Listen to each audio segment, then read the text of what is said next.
बारी है नौजवान संत श्री आशाराम जी बापू के इस दुर्लभ सत्संग को पचाने की।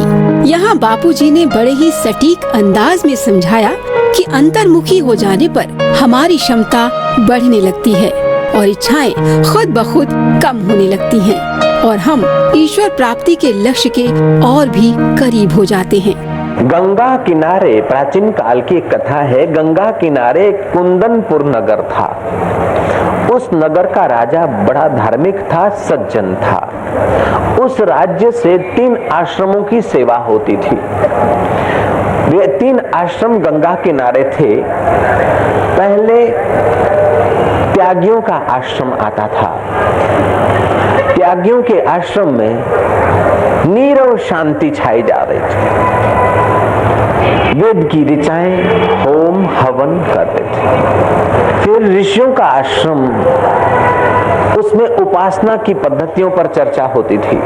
और बाद में विरक्तों का आश्रम, उसमें आत्मा, परमात्मा, जीव, ब्रह्म, ईश्वर, माया, जगत ऐसी चर्चा होकर आदमी सुनते सुनते विश्रांति के द्वार पर पहुंच जाता था। कुंदनपुर के लोग इतने भाग्यशाली थे कि कोई पर्व होता था, एकादशी है, अमावस्या है, पूर्णिमा है और कोई ऐसे अच्छे पर्व हैं, उन दिनों में वो कुंदनपुर के लोग और इर्द गिर्द के लोग उन आश्रमों में उमड़ पड़ते थे। तो जैसा अधिकारी होता था उसको उन आश्रमों में ज्यादा आनंद आता था।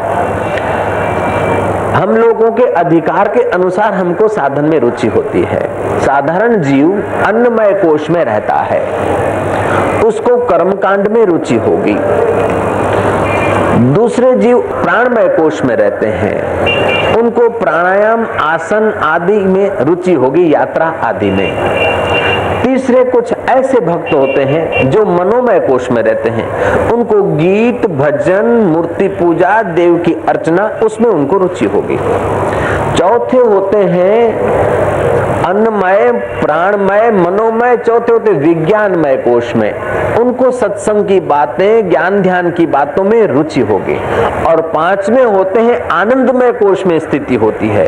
जो आनंदमय कोश में स्थिति वाले होते हैं उनको एकदम सूक्ष्म बात समझने में आनंद आएगा और थोड़ी सी बात समझकर वो विश्रांति के द्वार पर पहुंच जाते हैं। तो अपनी अपनी जगह पर सब ठीक है। जैसे बाल मंदिर का विद्यार्थी, स्कूल का विद्यार्थी, कॉलेज का विद्यार्थी, ऐसे ही अन्नमय, प्राणमय, मनोमय, विज्ञानमय और आनंदमय, इन 5 कोशों में हम लोगों की स्थिति होती है। और जो ज्यादा समय अन्नमय कोश में रहता है उसको ऐसे बहिरंग साधन में रुचि होगी और उसकी योग्यता है। लेकिन जो विज्ञानमय और आनंदमय कोश में रहता है उसे अंतरंग साधन में रुचि होगी और उससे उसका जल्दी भला हो जाएगा। जैसे कोई आईएएस ऑफिसर अथवा पीएचडी व्यक्ति बैठा है तो वो थोड़ी सी बात में ही बात को समझ लेगा, लेकिन कोई गडरिया है तो उसको तो लंबी चौड़ी किस्सा कहानी समझा के और ऐसा करोगे तो ऐसा होगा, नहीं तो सरकार पकड़ जाएगी, नहीं तो पाप हो जाएगा, नहीं तो ये हो जाएगा, ऐसा करके उसको मोड़ा जाता है। तो कुंदनपुर का वो राजा इतना भाग्यशाली था कि प्रजा के जीवन में कर्म, उपासना और ज्ञान सबर हो जाए, ऐसी उसकी व्यवस्था थी। तो एक विरक्त आश्रम में एक ब्रह्मवेता महापुरुष रहते थे जिसकी श्री कृष्ण प्रशंसा करते हैं। बहुनाम जन्मनाम अंते ज्ञानवानम माम प्रपद्यते वासुदेव सर्वमिति स महात्मा सुदुर्लभ। भगवान दुर्लभ नहीं, भगवान तो सुलभ है क्योंकि सर्वत्र है।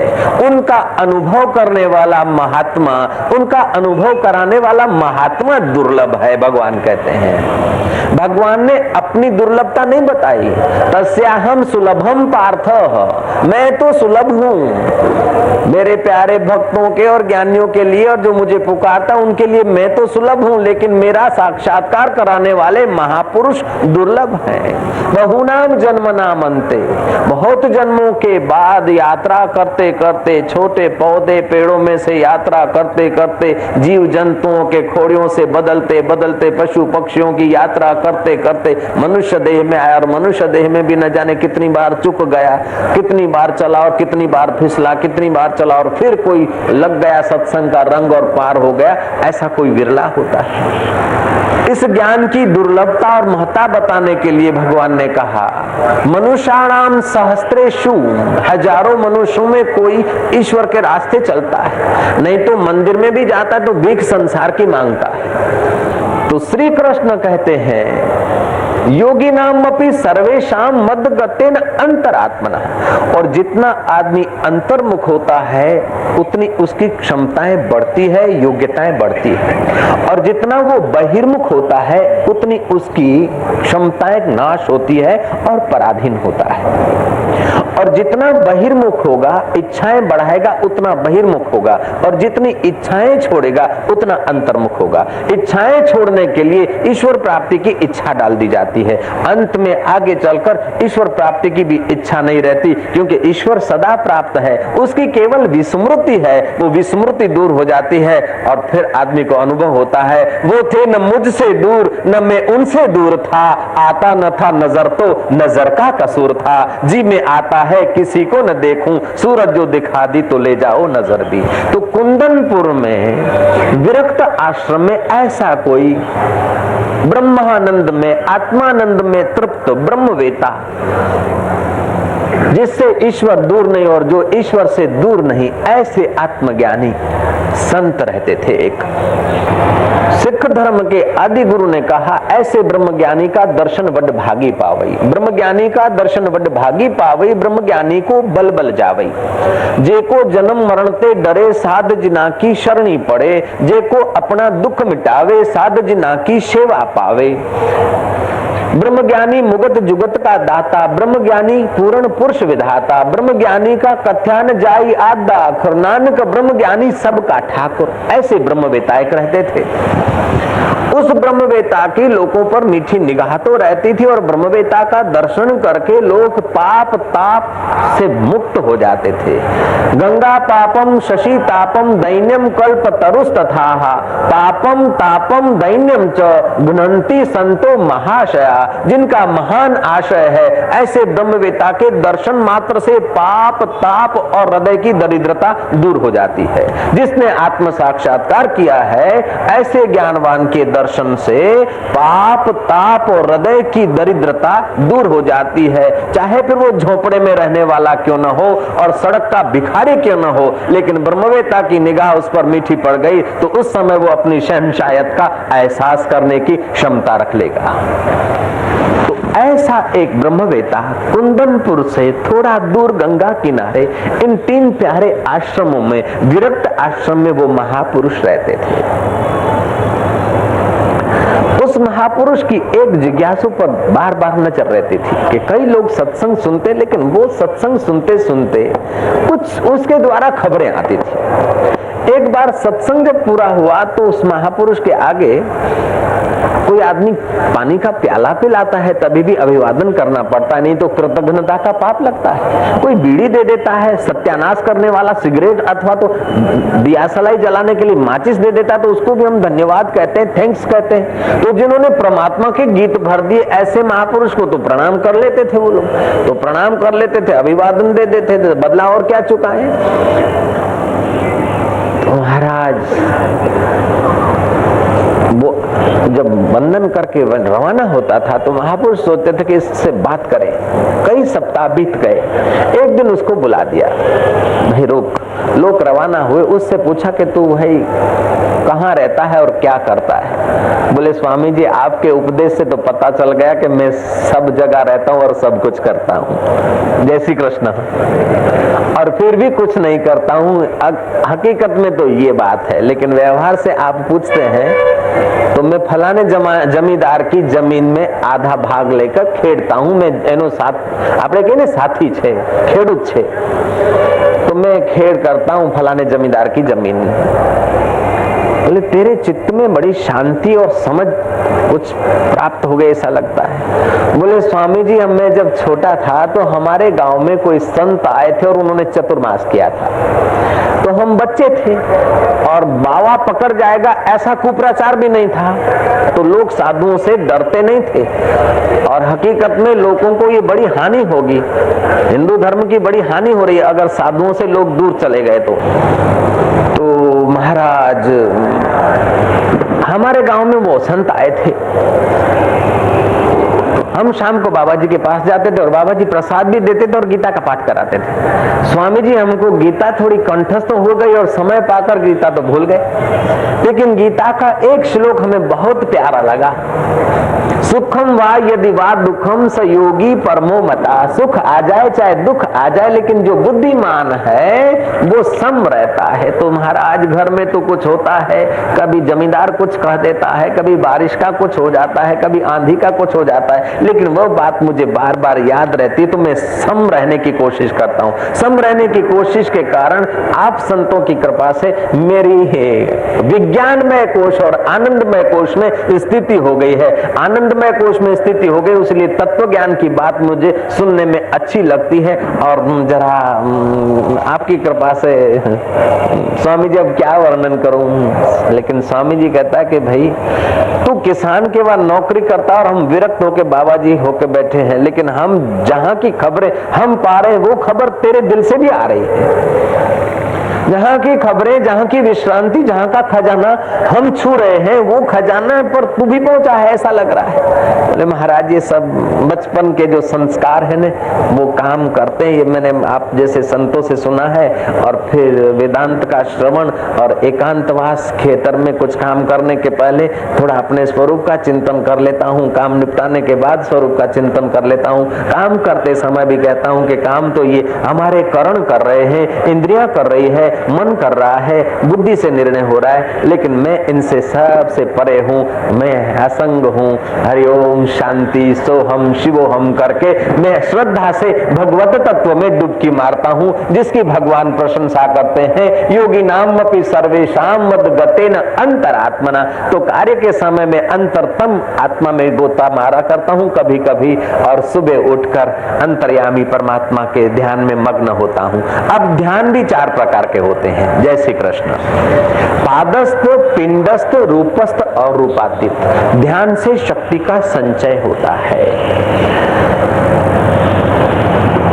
भगवान शिव जी पार्वती को कहते हैं, शिव पुराण का श्लोक है, नास्ति ध्यानम समम तीर्थम, नास्ति ध्यानम समम यज्ञम, नास्ति ध्यानम समम दानम, तस्मात् ध्यानम समाचरेत। तीर्थ में गोता मारे तो हमारा ये फिजिकल शरीर स्नान करता है, लेकिन ध्यान में हम स्वयं परमात्मा में गोता मारते हैं। दान करने से धन की शुद्धि होती है, कालांतर में धन बढ़ता है या स्वर्ग का सुख मिलता है, लेकिन ध्यान करने से तो महाराज परमात्मा का सुख मिलता है। स्वर्ग के सुख से पुण्य नाश होते हैं, लेकिन ध्यान के सुख से पाप नाश होते हैं। स्वर्ग के सुख से अप्सराएं मिलती है, लेकिन ध्यान के सुख से परमात्मा मिलता है, वो स्वतंत्र सुख है।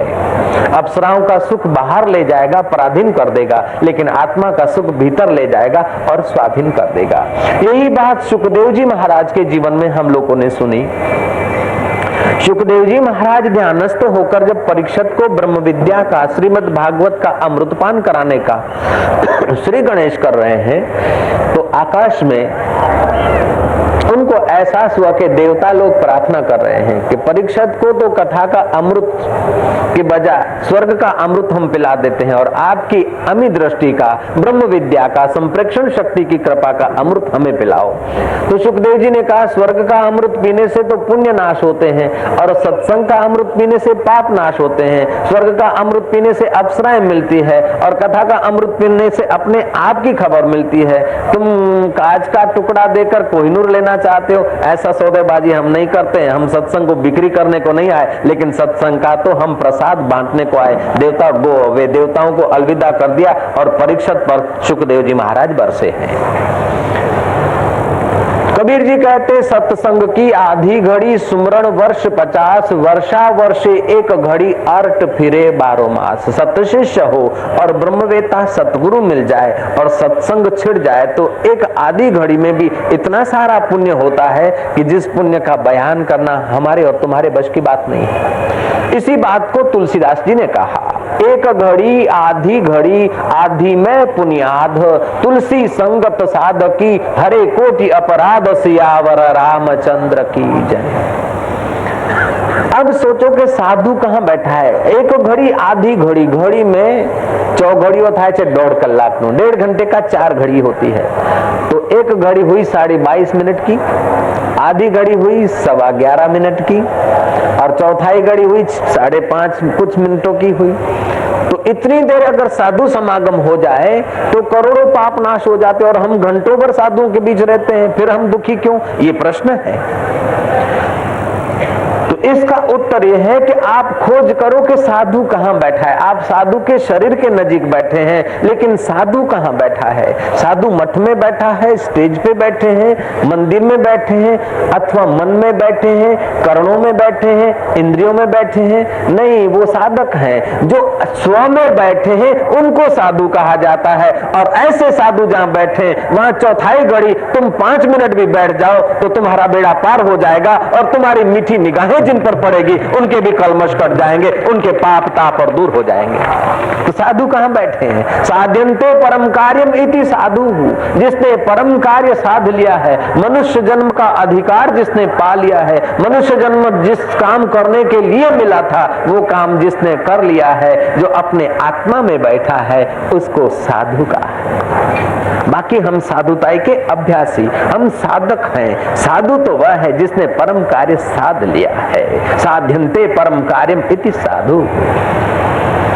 तो साधु कहां बैठे हैं? साधु देह में नहीं होते, साधु जात पात में नहीं होते, साधु इंद्रियों में नहीं होते, साधु मान्यताओं में नहीं होते। साधु जहां से मान्यताएं उत्पन्न होती है, इंद्रियों को शक्ति मिलती है, बुद्धि को शक्ति मिलती है, मन को भाव मिलते हैं, देह को सत्ता स्फूर्ति मिलती है, उस सच्चिदानंद घन अंतरतम पर ब्रह्म परमात्मा में विश्रांति पाते हैं। वे साधु जहां भी हो, जिस देश में हो, जिस वेश में हो, जिस जात में हो, जिस जगह पे हो, उस जगहों को भी हमारा वंदन हो, प्रणाम हो।